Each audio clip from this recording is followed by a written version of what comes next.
Now I will explain the cleaning list, and when we click on the cleaning list, there you can see the day here, and then we take a look.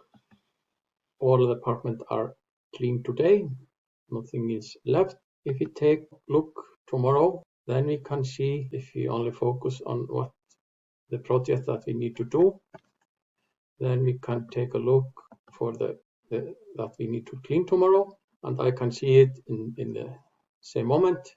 There is 1, 2, 3, 4, 5 apartments on a cleaning list tomorrow, and the employer is all on shift and everything is ready. I will show here, for example, if I choose 30 of August, here we have 1, 2, 3, 4, 5 also apartment. Then we can take a look and see the calendar shift overview, 30 of August.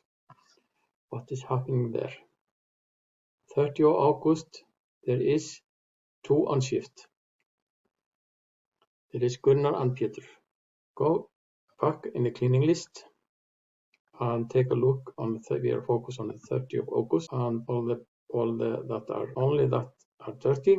Then you can see it here, and we can see Gunnar and Peter is on the shift. And if you go back on 30 of August, there you can see the apartment that we need to clean, and the people who are on the shift, Gunnar and Peter is on the shift, and they have not yet put on each apartment. We can do it in two different ways.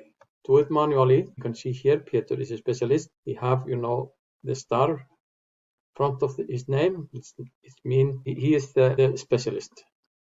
Gunnar is only number 2.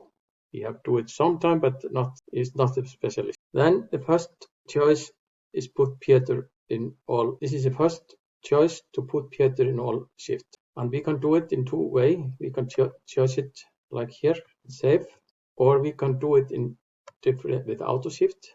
And then we click here. Here is Peter on shift. And we can see right now what's happening here. We can see it. Peter is working 5.5 hours. And normally shift is Peter only 5, but this is 5.5 hours plus minus. And it means this project is enough for Peter to do for 1 shift. Gunnar have nothing. And then it means it's an option for him to put him somewhere else. If we want to split, then we can, if we want to split the shift, then we can do it in this way. Then we split it, Gunnar and Peter. And then they have each about 3 hours in work. And there is also, can put it like this, then they clean this apartment together. Peter has only 1 here, and they do it together. And there you can see Gunnar have 1.5 hours and Peter have 3 hours. This is different way that we can choose.